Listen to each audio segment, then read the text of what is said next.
원광대학교에 계시는 장진영 선생님께서 그 대승의 지혜, 정지와 본지의 조화, 다른 지혜와 본래 가지고 있는 지의 조화라는 제목으로 말씀해 주시겠습니다. 제가 맡은 주제는 대승의 지혜입니다. 대승불교는 굉장히 광범위한 범위이기 때문에 사실은 제가 이 주제를 오늘 이 자리에서 다 소화하기 힘든데 그래도 제 역할은 초기 불교 이후에 대승 불교 사상이 전개되는 과정에서 지혜가 어떻게 이해되고 또 심화되고 또 발전되었는가, 그리고 그 이후에 다들 익숙하실 이제 선불교, 선종 사상으로 이어지는 과정까지 제가 징검다리 같은 역할입니다. 예, 이제 릴레이를 달리는 과정에서 제가 잘 바톤을 잘 놓치지 않고 잘 전달할 수 있을지 모르겠지만 그 역할을 맡아서 제가 해보도록 하겠습니다. 제가 맡은 부분은 책을 보시면 이제 93쪽부터 시작됩니다. 제가 분량이 좀 많다 보니까 될 수 있으면 책 순서대로 그대로 풀어가 보려고 하거든요. 그러니까 책 순서를 참고로 해주시고요. 일단 목차는 이렇게 됐습니다. 지혜의 세 측면에 대해서 먼저 접근해 보았습니다. 저희가 지혜를 대하는 태도를 생각해 보니까 한 크게 세 가지 정도의 입장에서 지혜를 정해 볼 수 있겠다라는 생각이 들었고요. 그 다음에 중간 학파에서의 지혜, 그리고 유식 학파, 그다음에 불성 열애장 사상의 지혜인데요. 이 부분이 아마 초기 불교의 흐름과는 좀 새로운 전환을 주는 어떤 대승불교의 굉장히 중요한 특징, 그리고 이후에 지혜를 이해하는 관점을 심화시키는 또 중요한 계기가 됐던 것 같아요. 그리고 이제 이 열애장 사상을 더 심화시킨 이제 화엄 교학에서의 지혜에 대한 이해, 그리고 이제 마지막에 정지와 본지의 조화로서 그 정리를 마무리해 보려고 합니다. 지혜란 무엇인가라고 이제 물어보니까 스스로 어리석지 않은 것, 우리가 보통 생각하는 것처럼, 그리고 이 어리석지 않다는 것은 모르지 않는다는 뜻이겠죠. 무지하지 않다라는 의미로 이해할 수 있을 것 같고요. 무지의 의미를 생각해 보면은 우리는 두 가지 정도의 에서 이 무지의 문제를 한번 접근해 볼 수 있겠다. 첫 번째는 모두 익숙하실 것 같은 이제 무명의 문제죠. 근본 무지의 부분이고요. 또 다른 부분은 우리가 자칫 이제 놓칠 수도 있고, 수행하는 분들이 현실을 살아가고 분명히 현실 속에서 끊임없이 변화하는 세상에서 새로운 무지가 계속 생김에도 불구하고 현실의 무지에 대해서는 잘 이렇게 생각하지 않는 경우가 있는데요. 이 두 가지 부분이 사실은 우리가 어리석어지는, 그리고 또 삶을 살아가는 데 있어서 고통의 세계로 들어가게 하는 중요한 원인이라고 저는 생각이 들었습니다. 그래서 근본 무지와 함께 현실 무지를 함께 우리가 관심을 가지고 다루어야 된다, 그런 생각이 들어서 이 두 부분을 가지고 설명하는 건데요. 이러한 생각을 갖게 된 것은 이제 영수 스님께서 대승불교를 설명하는 과정에서 이제설을 제시해 주셨습니다. 진속 이제설에 대해서 많이 이해하고 계실 텐데요. 저희가 진리를 이해하는 과정에 있어서는 진리가 뭐 두 개고 세 개고 이렇게 나눠지는 건 아니지만 우리가 접근하는 과정에 있어서는 언어적, 개념적 접근을 할 수밖에 없고, 또 설령 그 진리를 깨쳤다 하더라도 그걸 설명하고 이해하는 과정에서, 이해시키는 과정에서는 또 언어와 어떤 분별을 사용할 수밖에 없거든요. 이 양면성이 같이 있기 때문에 우리가 진재와 속재의 어떤 두 축으로 진리를 이해하는 것이 상당히 중요한 아이디어였다고 생각하고요. 이것에 기반해서 전체적으로 그 지혜에 대한 이해를 좀 심화시켜 보려고 합니다. 지혜의 세 측면도 여기에서 발언된 것인데요. 저희가 지혜를 얻어가는 과정에서 많은 또 지혜로운 활동들을 합니다. 부처님께서 밝혀놓으신 이제 팔정도, 사막 수행, 또 이제 초기 불교에서 윗바사나 같은 지혜를 닦아가기 위해서 행하는 과정에서 하는 수행의 덕목으로서의 지혜가 있습니다. 그것은 저희가 수행하는 과정에서 늘 활용하고 있는 것들이죠. 그리고 그것을 통해서 얻어지는 이제 경지, 우리가 일체지, 뭐 해탈지, 뭐 무분별지, 불지 이렇게 다양한 궁극의 지혜, 궁극의 경지를 설명하는 지혜가 있습니다.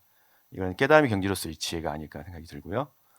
그리고 거기에서 이제 끝나는 게 아니고 그 깨달음을 얻은 그 결과를 통해서 어리석은 중생들을 제도해 가는 과정이 또 있습니다. 여기에는 무수히 많은 방편들이 필요하고 이 방편을 통해서 드러나는 제도의 방편으로서의 지혜가 있다고 생각합니다. 이 세 측면에서 보면 대승불교의 지혜가 많은 부분 정리가 될 수 있기 때문에 이 세 가지 측면으로 접근을 해보고자 합니다. 부처님께서 깨달음 얻으시고 그 중생을 제도하는 과정에서 범천의 권청이 있었죠. 그래서 그 권청을 받아들여서 중생을 제도하는데 나서셔서 45년 설법을 하시고 열반하셨는데요. 부처님께서 설법을 해주셨기 때문에 저희들도 이제 이 자리에서 함께 공부를 할 수 있는 기회이 된 것 같습니다. 이 과정도 사실은 우리가 진제 속죄의 측면에서 살펴볼 수 있는 것은요. 부처님께서 분별의 세계, 그다음에 생로병사의 윤회하는 세계에서 벗어나고자 하는 과정을 통해서 정각을 이루셨으니까요. 그 무분별지로 향하는 과정에서 초기 불교에서는 무기라는 표현을 쓰고 있는데요. 이런 과정을 통해서 분별을 떠난 자리, 언어적 분별이 갖고 있는 한계를 극복하는 분별을 떠난 무분별지를 향해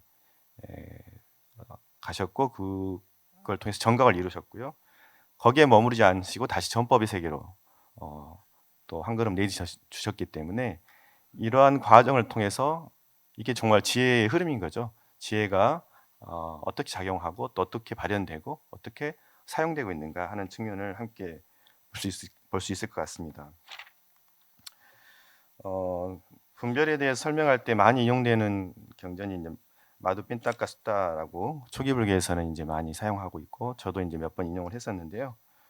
앞에서 이평 교수님께서 말씀하신 대로 접촉과 또 접촉으로 인해서 이루어진 감각 또 그에 따라서 이루어진 인식이 이후에 일으킨 생각, 그다음 개념적 망상으로 이어지면서 희론으로 이루어져서 진실로부터 멀어지고 개념적 망상으로 계속 증식되면서 저희들이 이제 망상과 잡념, 사량으로 이제 흘러가 버리는 과정들을 설명하고 있습니다. 그래서 이제 이 과정에서 꼭 필요한 게 이러한 개념적으로 흘러가는 상황들을 해치하는 과정이 꼭 필요합니다. 그래서 초기 불교에서부터 이제 사막의 한 부분이라고 할 수 있는 해학, 사막이 다 필요하지만 그 중에서 특히 이제 해학을 통해서 이런 개념들의 해체를 이루고 그 과정을 통해서 무상고 무아의 어떤 삼특상을 이해하고 염호 이욕 소멸을 통해서 해탈과 해탈 지견을 얻어가는 과정으로 주로 교리가 많이 정립되어 있는데요. 그 과정을 통해서 이제 해탈을 얻는다라는 분명한 메시지를 갖고 있습니다. 이 과정에서 볼 때는 이제 지와 해에 대한 이해를 좀 더 저희들이 더 깊이 생각해 볼 수 있을 것 같은데요. 초기 불교에서나 이제 또 이후에 아비달마 불교에서 지와 해를 설명하는 방식에서도 보면은 지는 뭐 빨리어는 냐나 혹은 이제 산스크리트는 지냐나 이렇게 설명하고 있는데 기본적으로 이제 판단의 내용 같은 겁니다. 그러니까 그리고 해는 이제 빤냐 혹은 프라지냐라고 하는데 이거는 그 판단을 얻어가는 힘 같은 거죠. 예, 그러니까 해를 통해서 지를 얻는다는 게 자연스러운 이제 언어적 개념적 설명입니다. 그러니까 우리가 지혜라는 말을 함께 쓰고 있지만 닦아가는 과정에서 어떤 판단을 해야 될 때 이 사람이 지혜롭다 하는 것은 판단력이 있다 이런 의미로 사용하는 거죠.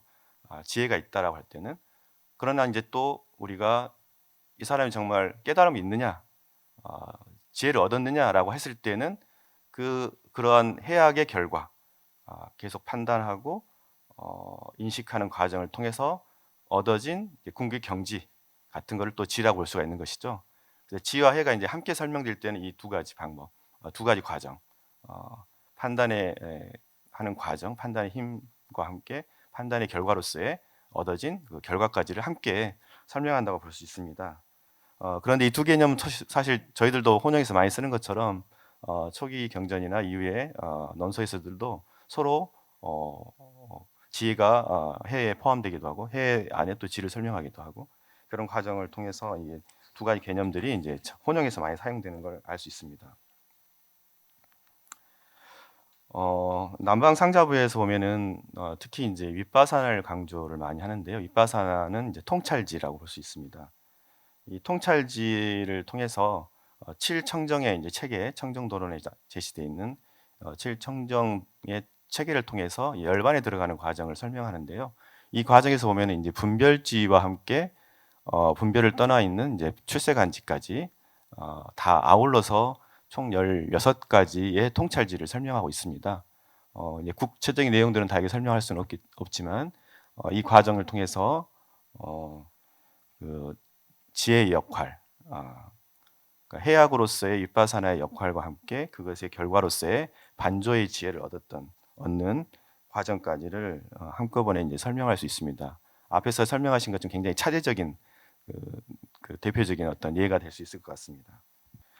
설일체유부 북방의 대표적인 부파였던 설일체유부 같은 경우도 지혜에 대해서 이제 깊이 탐구를 했는데요.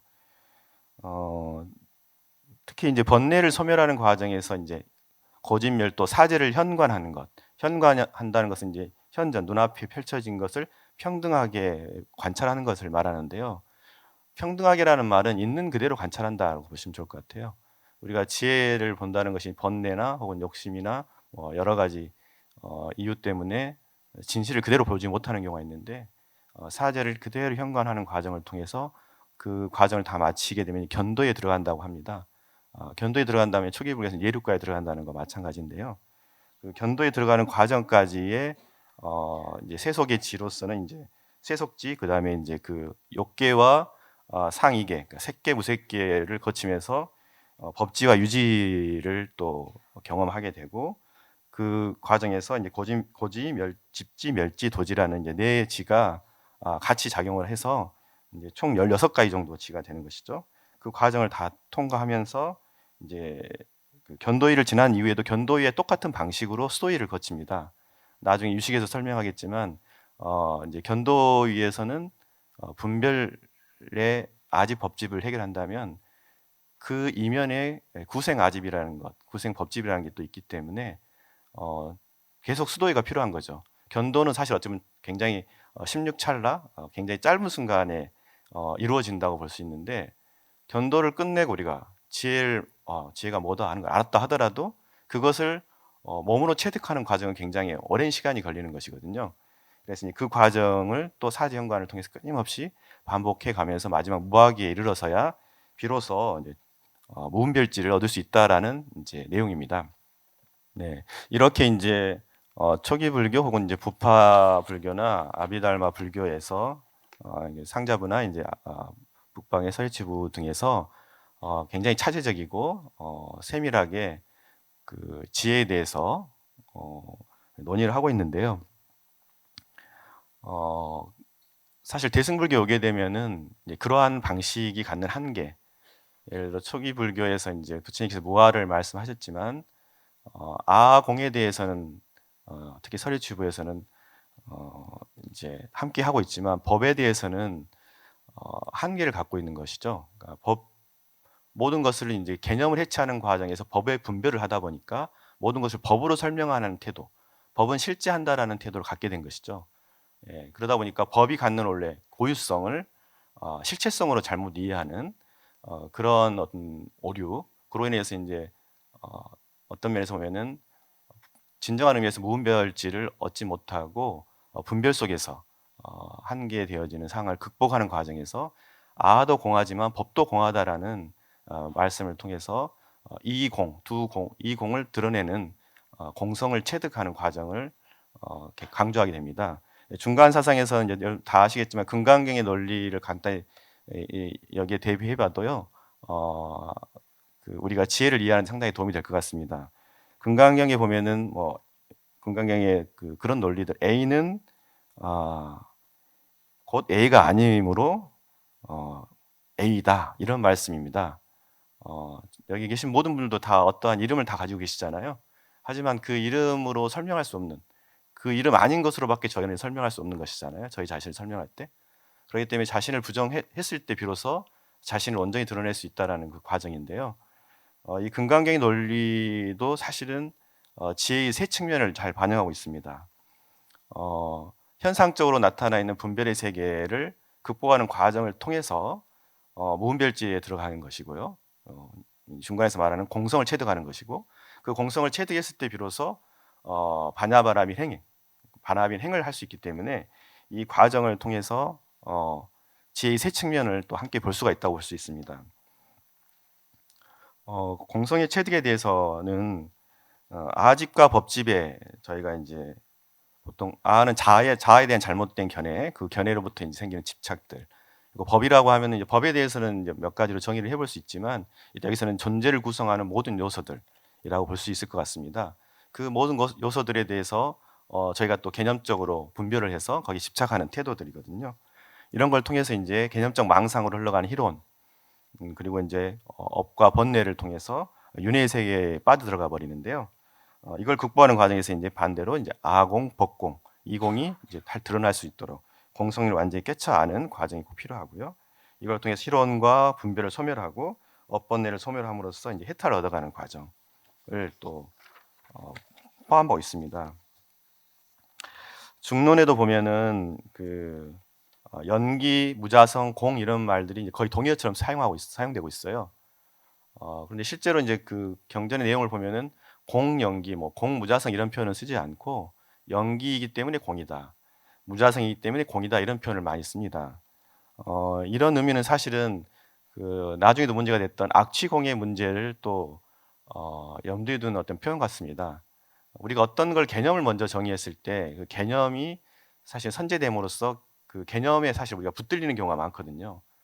무아에 대한 설명을 제대로 하기 위해서 공이라는 말씀을 하셨음에도 불구하고 이제 공에 또 집착하고 공에 또 얽매이게 되는 그런 모습들이 나타나기 때문에 또 그걸 극복하는 과정에서 이제 유식이라든지 열애장 사상 같은 경우가 또 등장하게 되는 것도 그런 한 흐름이라고 볼 수 있을 것 같고요. 저희가 이제 공성을 깨치게 되면은 한편에서는 이제 무분별지를 얻게 되는 것이고요. 그리고 이제 무분별지를 얻게 되면 우리가 바람일행을 할 수 있습니다. 우리가 뭐 보시, 지계, 인욕, 선정, 뭐 정진, 그 다음에 선정, 지 이렇게 보통 육바람일을 말씀하시는데요. 이제 왓다나메 쇼고 같은 경우는 이 반야의 문제를 상당히 더 중요하게 다루고 있습니다. 우리가 흔히 그렇게 말씀하잖아요. 항아사 머리수보다 많은 칠보로 보시를 하더라도 금강경이 사후계를 수지독성하면 못하다 이런 말씀을 하는데, 이거는 보시를 무시하거나 부정한다는 의미보다 그 보시가 진정한 의미에서 무주상 보시가 되기 위해서는 그 반야의 깨침이 기본적으로 뒷받침되어야 된다. 그래서 이제 그런 점에서 공성이 깨쳐지지 않으면, 그래서 무분별지에 대한 체득이 되지 않는다면 우리가 하는 많은 행동들이 결국 이제 상을 또 만들어가는 행위가 될 수가 있는 것이죠. 인욕 정진을 오래 하신 분이라면 내가 인욕 정진을 오래 했다라는 또 상에 떨어질 수가 있는 것이고, 보시를 많이 하시는 분들은 또 그럴 수 있는 것이고, 그렇기 때문에 이 공성을 깨쳐서 무분별지를 발현하는 것이 굉장히 중요한 그 실행에 있어서도 중요한 의미가 있다고 생각이 듭니다.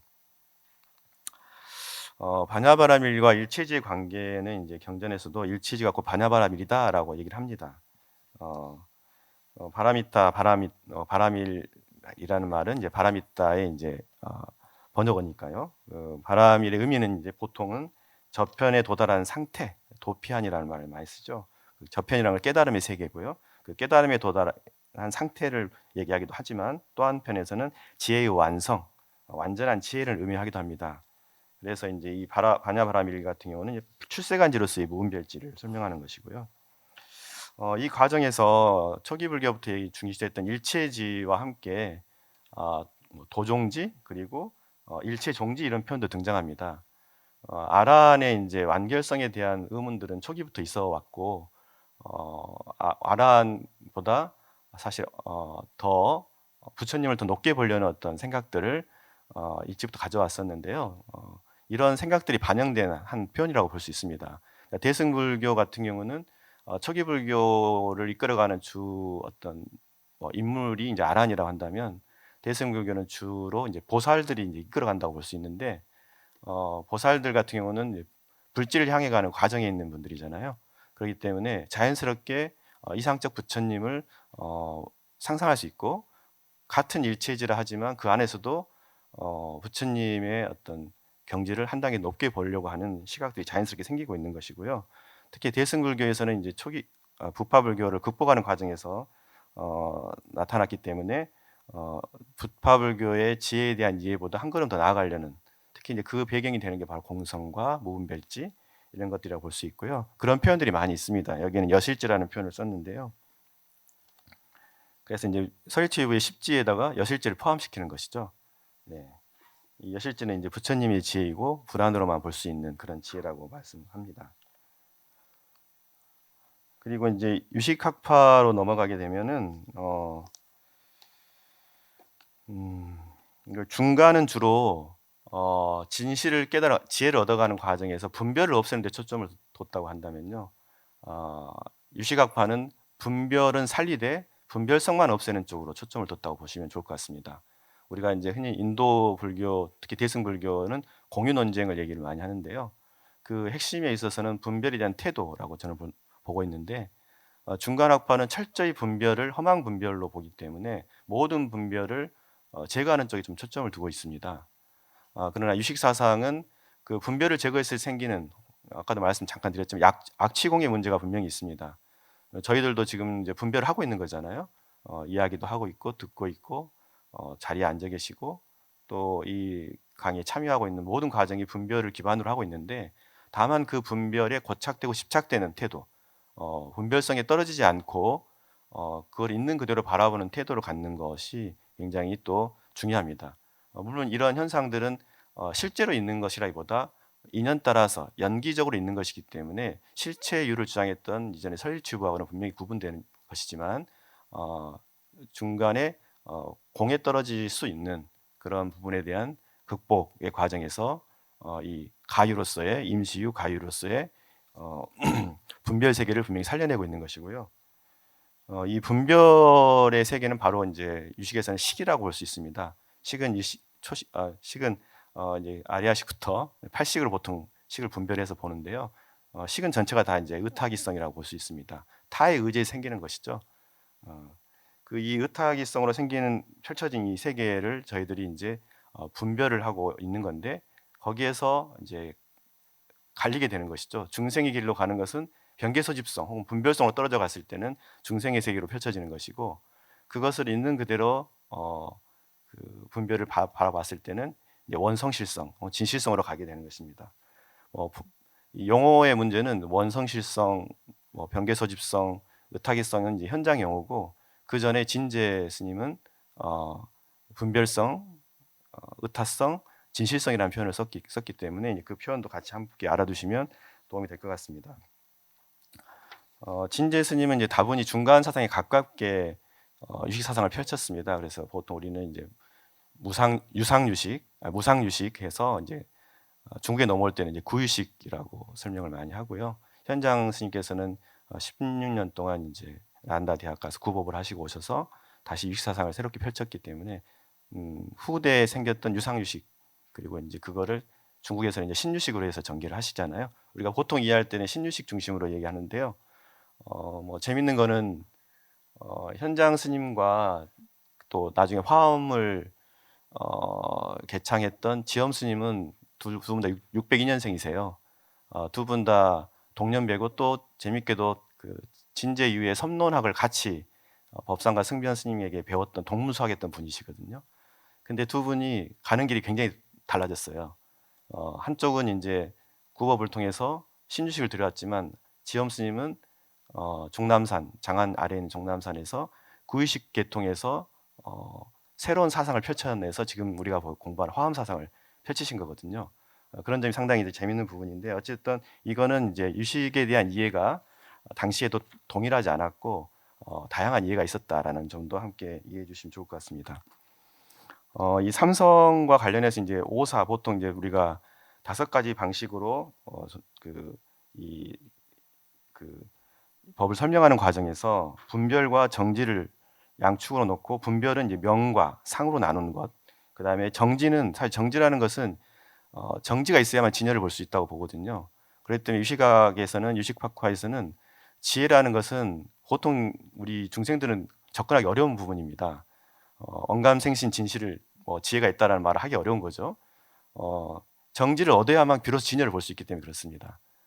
그런 점에서 굉장히 오랜 긴 시간을 차제적인 수행을 통해서 지혜를 얻어야 되는 것이 이제 유식학파에서는 이제 주장하는 것이고 그 과정에서 이제 필요한 게 전식 득지, 그러니까 전이가 필요한 것이죠. 우리의 그 모든 지금 펼쳐져 있는 모든 것들은 우리의 소위가 됐던 아레아식이 능변, 전변하고 또 칠식, 육식이 전변해 가지고 삼능변을 통해서 펼쳐진 세상이거든요.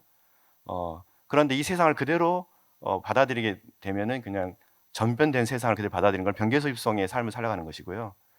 그 과정에서 수행을 통해서 계속 내 전의를, 내 그 소위를 이렇게 수행을 통해서 극복해 나가는, 그 전환시켜 나가는 과정을 통해서 나중에 전식 득지가 되게 되면 지혜의 삶으로, 부처의 삶으로 나아가게 되는 과정입니다.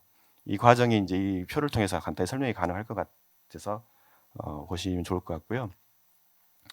유식에도 그 5개 단계를 통해서 이제 전식 득지를 얻어가는데요. 전식 득지가 이루어지는 이제 시점은 통다리를 거치면서입니다. 일종의 견도이죠. 아비달마에서는 이제 견도이라고 하는데 이 통다리를 거치면서 기본적으로 이제 전식 득지가 시작이 되는 겁니다. 특히 이제 묘관찰지나 혹은 평등성지의 일부가 시작되면서 점차 이 수도위를 다 거치는 과정을 통해서 마지막 구경위에서 금강유정에 이제 무간도 해탈도가 있는데 해탈도까지 가게 되면 이제 전식 득지가 완전히 이루어지는 것이죠. 그러니까 굉장히 유식 사상으로 보면은 지혜를 얻는 게 평소에는 이제 지혜를 닦고 살아가지만 지혜를 궁극적으로 얻는 건 굉장히 어렵고 먼 길이 될 수가 있고 어떤 면에서 보면은 아유 내가 어떻게 저 과정을 거쳐서 지혜를 닦아 아유 난 그만두고 싶다 이런 마음이 날 정도로 굉장히 긴 시간을 닦아야만 되는 것이거든요.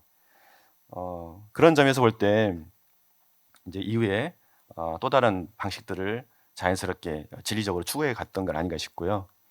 무분별지를 얻는 것도 이해도 이제 유식에서는 좀 더 확장이 됩니다. 아까 처음에 그렸던 그림처럼 이제 3가지 지혜를 설명했었는데 첫 번째 근본 무분별지에 들어가는 과정은 이제 가행지라고 보통 얘기하기도 하고 가행 무분별지 그리고 무분별지를 얻은 후에 또 무분별 후득지, 후득 무분별지 이런 표현을 쓰고 있거든요. 이 3가지 측면으로 보면은 지혜의 3가지 측면이 딱 드러나는데요. 무분별지라고 하면 우리 궁극의 자리만을 생각했는데 유식 사상에 오게 되면 그게 확장이 됩니다. 그 무분별지에 들어가기 위한 과정, 원인이 되는 게 가행지니까 그것도 무분별지라고 이름을 붙여준 거고요. 그 결과가 후득지로 나타난 거기 때문에 그것도 무분별지라는 이름을 붙여줍니다. 사실은 분별지죠. 속죄에 있기 때문에 분별을 통해서 수행을 하고 분별을 통해서 이제 중생을 제도하는 거기 때문에 하지만 다 무분별지로 해서 무분별지 범위를 굉장히 확장하는 그런 모습들을 볼 수 있습니다. 예. 그리고 이제 지금까지 무분별지에 대해서 쭉 설명을 좀 드렸었는데요. 한마디로 말하면 초기 불교부터 유식 불교까지는 처음부터 끝까지 무분별지를 향해 가고 있는 수행법입니다. 해탈을 얻고 해탈지를 얻는 것이고요. 중간학파에서 무분별지를 얻어야 바라마의 행을 할 수 있는 것이고요. 유식학파에서도 근본 무분별지를 얻어서 후득지까지 나아가는 그 행을 추구해 가는 것이기 때문에 이런 전체적인 흐름을 이제 정지라는 표현으로 유식학에서 표현했던 정지라는 표현을 써서 발을정 지혜지자라는 표현으로 일단 써보았습니다. 그다음에 불성 열애장 사상의 출현 과정에서는 이 열반경이 굉장히 중요한 역할을 합니다. 시모다 마사이로라는 분이 열반경 연구를 깊이 했는데요. 우리가 흔히 초기 불교에서는 무상고모아를 보통 입에 늘 올리듯이 쉽게 바로바로 나오듯이 이렇게 하시는데요. 이 열반경에 오게 되면은 그 상락아정이라는 얘기를 다시 합니다. 이거는 그동안 우화를 통해서 부처님께서 부정했던 어떻게 보면은 또 이후의 모든 논사들이 굉장히 그걸 민감하게 봤던 부분인데 이 실제 열반경의 상락아정이 아트만이라는 용어를 직접 쓰거든요. 그래서 아트만을 재수용한 거나 마찬가지입니다. 열반경에서. 근데 왜 그게 가능했는가 보면은 열반 이후에 부처님을 따르던 많은 제자들에게 특히 제가 제자들에게는 경전히 의지할 수 있는 방법이 없기 때문에 불사리의 의지를 많이 했습니다. 부처님의 사리를 그래서 8개 따르던 부족에게 나눠주고 아석황 때 그걸 84,000개로 나눠서 전 세계에 퍼뜨렸다고 하는데 불탑은 곧 부처님과 다름이 없는 것이죠. 사리를 모신 불탑은 부처님처럼 경배를 받았고 숭배를 받았는데 나중에 이제 사리가 부족이니까 경전을 넣는 그 연기법이라든지 경전을 넣는 문화가 생겼고 저희 그 불탑에 경전들이 종종 많이 나오지 않았습니까? 그런데 이 밖에 있던 그 불탑, 불사리가 사실은 내재화되는 게 불성입니다. 예, 실제 영어도 불사리도 나르마 다투, 나르마 사리 다투라는 말을 쓰고 불성도 나르마 다투라는 표현을 쓰거든요. 영어상 유사성도 분명히 있고 그 부처님을 모시는 과정에서 이상적 부처님을 생각하는 그 흐름들이 나중에 이제 내재화되면서 불성이 되는 것인데요. 처음에 열반경에서 전반부에 해당되는 부분은 부처님의 영원성을 얘기하기 위해서 저걸 얘기를 한 거거든요. 그래서 법신이 상주한다. 부처님이 80년 눈앞에 계시다가 사라진 분이 아니라 법신으로서 상주하신 분이다라는 것을 드러내고, 그러면서 부처님의 영원성을 통해서 중생과 구분하려고 했던 시도가 오히려 처음에 시작됐는데, 그래서 이제 열애상주, 법신상주의 어떤 생각을 갖게 됐고, 당연히 그 열애의 자리에서는 상락아정이죠. 예, 그렇기 때문에 그 자리에서 말하는 상락아정이기 때문에 현실에서 말하는 무상고 무아하고 혼란이 오면 안 되고요. 두 부분은 분명히 어떤 진재와 속재의 관점에서 구분해서 볼 수가 있다. 차원이 다른 얘기이기 때문에 왜 다시 아트만을 얘기하냐는 비판을 저희들이 한 번 더 생각해 볼 필요가 있겠습니다. 그리고 그게 이제 후반부에 오게 되면은 아까 내재화되면서 시류불성설로 들어오게 됩니다. 그래서 부처님이 외부에 있었던 불사리로서가 아니라 내재화된 부처님으로서의 불성으로 내면에 들어오게 되는 것이거든요. 그때 이 불성은 뭐냐면 부처님과 중생의 근거가 그전에는 달랐고, 또 이제 유식 같은 경우도 오성 각별설과 같이 다른 얘기를 하지만 열애장 불성사상에서는 부처님과 중생이 진재의 자리에서는 적어도 같은 자리에 있는 것이죠. 예. 그래서 이 분별이 없는 자리에서는 부처가 곧 중생이고 중생이 곧 부처가 되는 것이고, 생사가 곧 열반이 되는 것이고, 번뇌가 곧 보리가 되는 것처럼 그 자리에서 사유라는 방식으로 중생과 열애의 근거가 다르지 않다라는 것을 주장하는 게 열애장 불성상의 핵심적인 내용이라고 볼 수 있습니다. 그러다 보니까 공사상으로서 모든 걸 부정했지만, 물론 금강경도 보면은 즉비만 한 게 아니라 심형을 해서 다시 긍정한 논리를 펴놨거든요. 그렇기 때문에 공이 곧 불공이다라는 자연스러운 사유가 생길 수가 있습니다.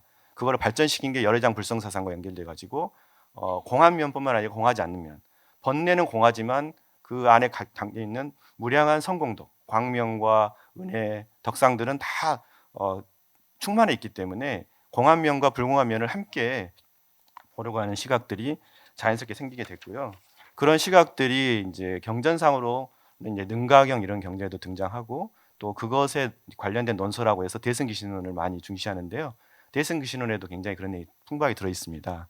그 중에 이제 본각과 시각의 관계 혹은 불각의 관계를 통해서 보면은 오늘 제가 얘기하고자 하는 것도 상당히 이제 많이 반영이 되는데요. 사실 진재의 관점에서는 저희들은 이미 본각의 상태입니다. 이미 타고난 본각의 존재죠. 그러나 속죄의 상태에서는 어때요? 차별 세계에서는 똑같은 게 하나도 없습니다. 본각의 상태에서는 부처나 저나 여기 계신 분들이나 다 똑같은 평등한 자리거든요. 그렇기 때문에 그 자리에서는 부처님과 성현들과 손잡고 갈 수 있는 것이죠. 분반자를 할 수 있는 거예요. 하지만 속죄로 나가는 순간부터는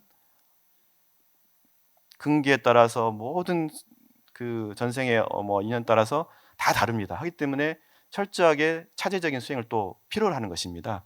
그래서 불각, 상사각, 수분각, 구경각을 거쳐서 시각을 얻었을 때 비로소 내가 본각이었구나라는 걸 알아가는 것이죠. 네, 그렇기 때문에 이 두 측면이 우리 수행에서 굉장히 중요하다. 그러나 과거에는 열애장사상 불성상이 강조되기 전까지는 이쪽 진재적 측면에서의 수행을 어떻게 할 것인지에 대한 논의는 굉장히 이제 깊이 다뤄지지 않았었죠. 그런 점에서 이런 열량 불성사상이 이제 새롭게 등장하는 것은 특히 이제 저희가 수행하는 저희들 입장에서는 굉장히 중요한 메시지고, 굉장히 그 중생들의 어떤 그 희망을 주는 사상이다. 그래서 이제 정호영 교수님 같은 경우는 수기의 보편화라는 말까지 합니다. 이미 불성을 갖고 있다는 건 어찌됐든 미래의 부처가 된다라는 선언이거든요. 그러니까 이미 그 불성을 통해서 내가 언제일지는 모르지만 언젠가 부처가 될 수 있다라는 부처의 수기를 받은 거랑 마찬가지입니다. 그런 점에서 굉장히 수행의 보편화, 또 성불의 가능성을 굉장히 넓혀준다는 점에서 굉장히 중요한 사상이라고 볼 수 있고요. 성정 본각이나 수녀 본각도 중요한 부분이긴 한데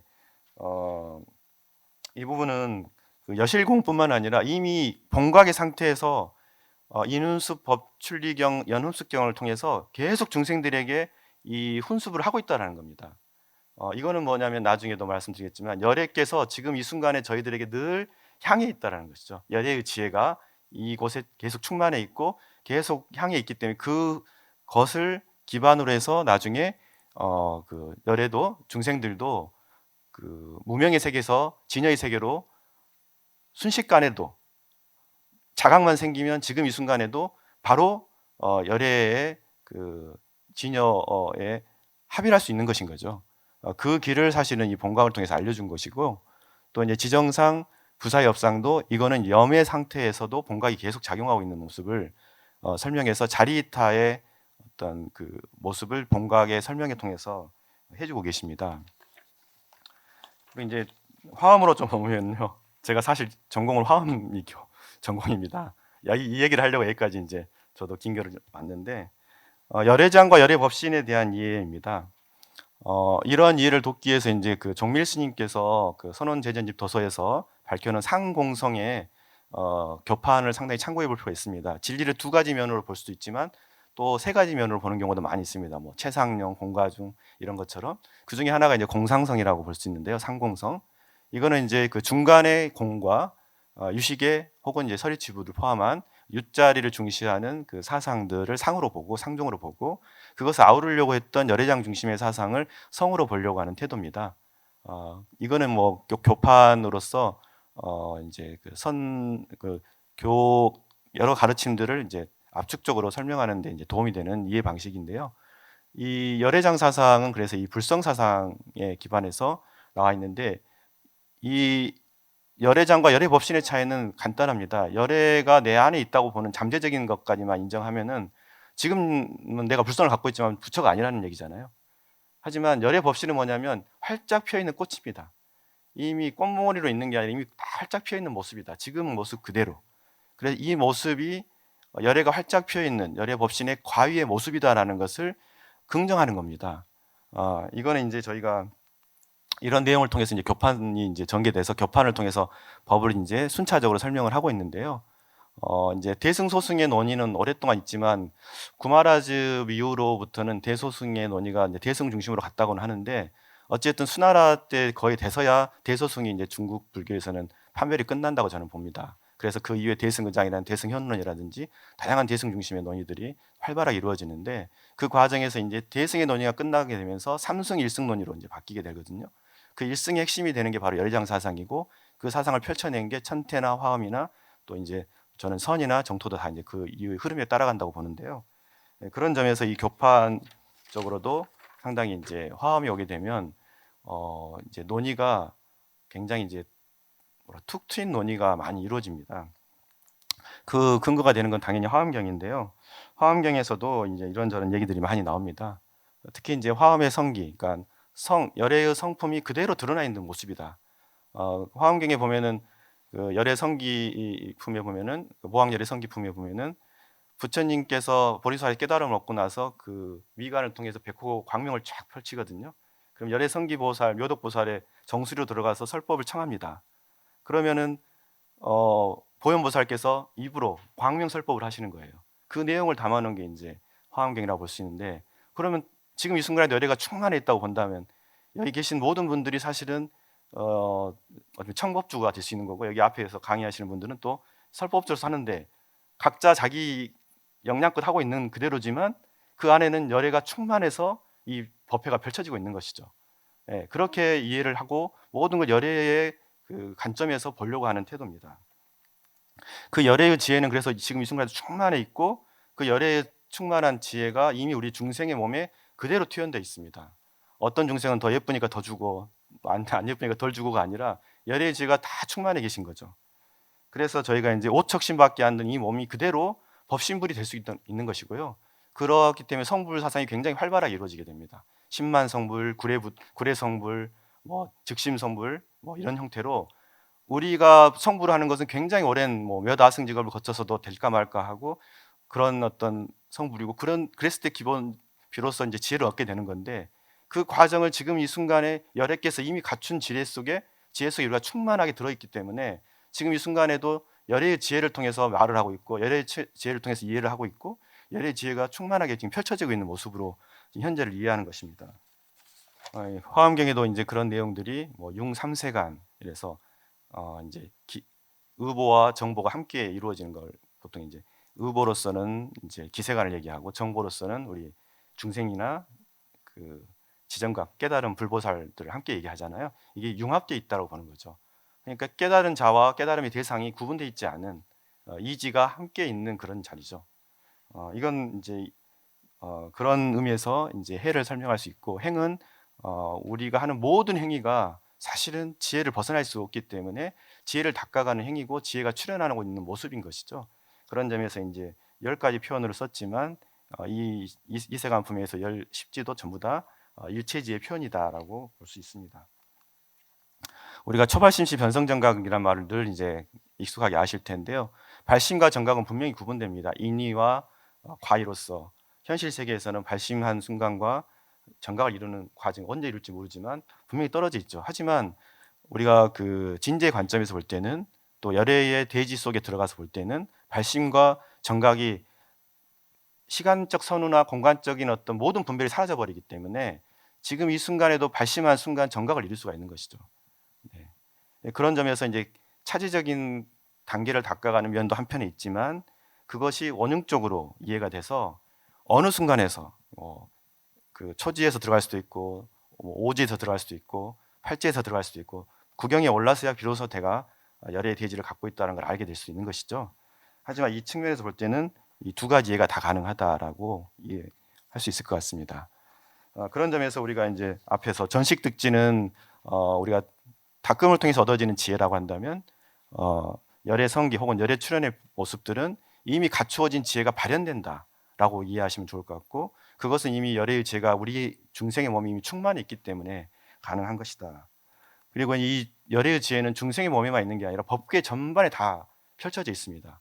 그래서 한 티끌에 삼천대천세계의 그 경건이 다 들어있는 것처럼 이 법계라는 것은 이제 법에 대한 이해가 조금씩 다를 수 있지만 뭐 교법으로 이해하고 또 인과의 법칙으로도 이해하고 또 법률로도 이해할 수 있지만 여기서 말하는 법에는 모든 존재의 구성 요소들을 다 법이라고 볼 수 있습니다.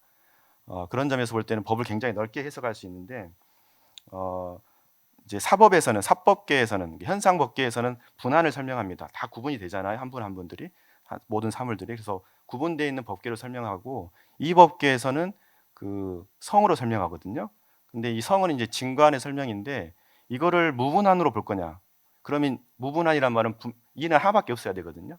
분한이 안 되기 때문에. 하지만 저는 이제 의상 스님을 좀 전공하고 공부를 해보니까 사사무예 법계하고 다른 이 상즉 무예라는 표현을 이제 상즉이란 말을 이 상즉 사사상즉 이사상즉이라는 표현을 다 쓰세요. 그렇게 따지면 우리가 이 부분을 좀 더 이해하는데 좀 더 이해가 도움이 될 것 같아요. 이 상직설 같은 경우는 이사 명현 무분별의 법성기 구절에서도 이제 나오지만 이와 사가 우리가 의식적으로는 명확히 구분하잖아요. 뭐 체와 영을 구분하고 뭐 다 구분하고 사는데 명현하다. 그래서 아주 좀 흐릿해서 분명하지 않은 거예요. 예. 그 속에서는 이가 체가 될 수 있고 사도 체가 될 수 있어요. 또 우리가 몸과 마음으로 생각할 때 마음이 체고 몸은 영이다 이렇게 생각하는 분도 계신데 또 반대로 생각할 수 있는 거예요. 몸이 체고 마음이 영이라고 볼 수도 있는 것이고 그런 것처럼 그런 부분에서 걸림이 없어지는 것이죠. 그래서 이상즉 사사상즉 이거는 이나 사라는 것은 언어적 분별이기 때문에 거기에 걸림 없이 필요에 따라서 다 사용할 수 있는 것입니다. 그래서 지혜가 발현되는 모습들을 저렇게 이제 이상즉 사사무예로 설명하고 있는데요. 보통 많이 익숙하신 게 사사무예이기 때문에 이 사사무예를 가기 위해서 이제 이법계, 사법계, 그다음에 이 두 가지 합쳐진 이사무예법계까지 보통 보는데 사사무예법계에 대한 이해는 어떻게 할 건가? 사실은 저희가 원래 진리는 하나지만 진리를 이해하기 위해서 우리가 가운데 선을 그었잖아요. 그래서 진재, 속재라고 구분해 놓은 것처럼 이와 사도 사실은 용어적, 언어적 용어잖아요. 진리를 이해하기 위한 언어적 용어일 뿐이지 진리 자체는 아닙니다. 그러나 이제 거기에 의지하다 보니까 이사무예법계까지는 받아들이는데 사사무예법계를 받아들이기는 쉽지 않은 경우가 있어요. 그러나 그 마지막에 그 경계선마저도 무너뜨리는 게 바로 사사무예법계입니다. 이런 경계나 혹은 이나 사라는 용어 자체가 다 방편들이기 때문에 그거를 무너뜨리고 있는 그대로 현실을 중중무진으로 펼쳐져 있는 현실을 그대로 보자고 하는 게 사사무예고 또 이지상직설이고, 그런 점에서 진실을 현존한 진실을 있는 그대로 바라보기 위해서는 이런 사사무예적 관점이 필요하다. 그런 점에서 이제 사사무예 법계가 마지막에 나온다고 볼 수 있습니다. 그다음에 이제 마지막 결론에 거의 다 다다랐습니다. 앞에서 쭉 설명을 드렸지만 이제 정지와 본지라는 개념이 사실은 지라고 하면 지라고 써도 되고 지혜라고 써도 상관없고 큰 차이가 없이 느껴지는 경우가 많이 있는데, 이런 구분을 좀 명확히 했던 게 이제 진관 종밀 때 와서입니다. 그러면서 그 지라는 용어는 이제 하택 신해가 육조 대사를 현창했던 하택 신해가 썼던 공적지 개념하고 직접 연결되거든요. 다른 말로 하면 본지입니다. 본각과 다른 의미로 볼 때는 본지라는 개념인데, 이 지는 지의 지자는 성인에 국한된다고 봤어요. 하지만 본부에게는 통용되지 않는다. 예, 그렇죠. 쉽게 지혜가 있다고 말하기 힘들죠, 본부에게는. 하지만 알지자 지자를 썼을 때는 본부와 성인 모두에게 통용된다. 이 말씀은 뭐죠? 모두가 본성을 갖고 있기 때문에 가능한 얘기입니다. 그리고 열애의 지혜가 이미 충만해 있기 때문에 가능하다라고 보는 것이죠. 자기의 개인의 각각의 어떤 중생의 자각의 문제와 상관없이 이미 본지가 갖춰져 있다라고 보는 것이고요. 그래서 지는 수행의 결과로 얻어지는 것이기 때문에 정지라고 썼지만, 지는 진여의 성품, 우리의 자성에서부터 직접 발현되는 알미이기 때문에 이제 본지라는 표현을 썼습니다.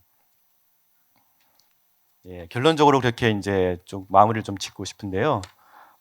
사실은 우리가 이 두 가지 측면에서 그래서 지혜를 이해하는 게 저희가 살아가는 데 있어서 혹은 정말 지혜롭고자 하는 데 있어서 굉장히 중요한 의미가 있지 않을까. 긴 역사를 흘러와서 대승불교가 펼쳐졌는데, 이후에 이제 선불교에서도 이제 무분별의 분별에 대한 말씀하실 텐데요. 분별 있는 자리에서 본질을 바라보고 분별 있는 자리에서는 정지를 추구해 가는 과정. 이 두 가지가 사실은 우리가 공부하는 데 굉장히 중요하고, 그런데 이제 우리가 만약 본질을 이해를 못했을 때는 이 긴 세월을 어떻게 닦아가야 될지에 대해서 막막한 것이 있습니다. 그런데 본질이라는 건 뭐죠? 든든한 거죠. 이미 내가 열애의 품 안에 있구나, 열애의 지혜에 가득한 존재구나라는 것을 믿고, 그래서 신만 성불을 했거든요. 믿음이 백이 되면 바로 성불한다는 말인데, 믿고 자각하는 과정에서 정지를 닦아 나간다면 이 공부가 훨씬 빠를 것이고, 또 정지를 닦아가는 과정에서도 자각이 생기면 바로바로 본질에 들어갈 수 있다. 지금 이 순간에도 바로 본지에 들어가서 본지를 발현할 수 있는 것이죠. 그런 점에서 이 본지와 정지를 잘 조화시키는 것, 이것이 우리가 지혜를 근본 무지도 해결하지만 현실 무지도 함께 해결하는 굉장히 중요한 공부길이 아닐까라는 생각이 들어서 여기까지 정리를 해보았습니다. 경청해 주셔서 감사합니다. 좋은 강연 잘 들었습니다. 감사합니다. 선생님께서는 대승불교에서 이 여러 시기적으로 이렇게 발전해온 그 과정을 따라가면서 처음에 중과는 그 이전에 부파불교 유부에서의 그런 아공 법유 사상, 뭔가 개념적으로 분석해놓은 그런 법이 실제한다라고는 식을 비판하면서 아공 법공을 주장하고 공을 강조했고, 그 공을 깨닫는 무분별지를 강조하였다면 이제 그게 또 너무 공만을 강조하는 악취공으로 빠질 염려가 있기 때문에 유식에 와서는 이 현실의 존재를 가유로서 그래도 인정하고 식으로서 인정하는 그런 사상이 나오고, 그럼 이제 지혜는 이 세상에 대한 우리의 알물, 일상적인 알물, 뭐 80가지 구분해서 그런 식의 알물 수행을 통해서 전식 득지, 그래서 얻는 지혜로 바꾸는 그런 수행을 또 강조했다면은, 그것도 이제 차제적으로 초기불교 이필현 선생님 말씀하셨던 대로 이제 차제적으로 견도를 거치고 수도를 거쳐서 십지를 거쳐서 행해지는 그 수행을 통해서 얻는 지혜였다면은, 열애장 사상에 와서는 이제 굉장히 이런 수행과 무관하게 우리 안에 이미 열애장성, 불성, 열애성, 진여성 이런 것이 다 이미 들어있다라는 것을 강조를 하고, 그게 바로 우리에게 그냥 성품으로서가 아니라 어떤 자각성으로서 알려져 있다. 그게 결국 본각이고, 이제 그게 화엄에서 이야기하는 본지, 본래 우리가 알고 있는 그거다. 이런 알미 있기에 우리가 부처가 되려고 하고 수행을 하려고 하고 궁극적인 지혜를 얻으려고 하는 그런 마음이 또 생겨나는 거가 아닐까. 그래서 이 열애장 사상 거쳐서 화엄에 와서는 이 열애성, 이 지혜를 어떻게 강조하는가, 뭐 이제 이런 말씀을 이렇게 순서에 따라서 참 잘 설명해 주셨습니다. 감사드리고요. 그 초기 불교 대승에 들어와서는 그 십지 다음에 불지를 둠으로써 초기 불교에서 아라한하고 부처의 경지를 구분한다 이렇게 말씀을 하셨는데 구체적으로 뭐가 다른 거예요? 아라한하고 부처님하고? 글쎄요, 이제 그 아란의 절대성에 대해서는 이제 초기 부파 시절부터 논쟁이 있었다고 좀 알고 있습니다. 특히 이제 상자부 같은 경우는 아라한을 좀 더 엄격하게 이해하려고 했다면 대승부에서는 그 아라한도 깨달음을 얻었다 하더라도 분별이 또 생길 수 있고 또 뭐 이제 완벽하지 않다라는 그 논의가 이제 오사 대천의 오사라는 논의를 통해서 이루어진 걸로 이제 많이 아시는 분들 아실 텐데요. 그런 과정에서 사실 이상적 부처에 대한 고민을 했을 거로 생각하고 특히 이제 나중에 대승부에서 강조하는 법신 사상이 이미 부처님 열반 이후에 그 일찍부터 생깁니다. 우리 눈앞에 늘 80년 동안 계셨던 45년 설법했던 늘 계실 것 같은 부처님이 사라졌을 때 우리 앞에 화신으로 나타난 부처님, 영원한 부처님이 아니시고 이상적 부처님으로서의 법신불이 우리의 우리를 늘 함께하고 계신다라는 그래서 색신열애가 아니라 법신열애를 보려고 하는 이제 의식들이 생겼다고 보고요. 이미 그때부터 아라함과 부처님에 대한 좀 차이점을 네. 아마 생각하셨지 않았을까 알고 이제 그게 교학적으로 나중에 발전된 게 대승불교에 와서는 네. 이제 누구나 보살을 거쳐서 부처가 될 수 있다는 사상들이 발전하다 보니까 부처에 대한 이해가 좀 더 깊어지면서 아라한과는 구분하는 네. 또 심하게는 좀 아라한을 좀 낮게 보는 그런 예. 생각까지 갖게 된 건 아닌가 생각이 듭니다. 예, 그러니까 수행 과정을 통해서 비로소 되고자 하는 그 아라한의 단계하고 대승에서 계속 이야기하듯이 모든 중생이 이미 부처다. 그리고 법신불로서 영원한 존재로서 상라가정의 존재 방식으로 존재하신다라는 그 부처님하고 약간 이제 결이 다른 그런 모든 중생 안에 이미 있는 부처, 법신불로서의 부처. 그래서 모든 중생이 이미 그 법신의 화신으로 또 이야기를 하게 되는 그런 차이가 있지 않을까 생각을 해봅니다. 선생님 설명해 주신 대로요. 그 본지를 선생님께서 말씀하셨는데 모든 중생에게 이미 본각이 있고 열애성이 있어서 본지가 있다. 그 본지를 그럼 우리가 어떻게 자각하냐? 어떻게 알아차리냐? 이게 바로 선불교에서 이야기하시는 걸 거고요. 이제 점심 식사하시고 나면은 그 선불교 본지의 그 깨달음 이거를 어떻게 우리가 본지를 정지로 바꾸느냐? 이제 이런 논의가 될 거기 때문에 오후에 다시 뵙도록 하겠습니다. 감사합니다.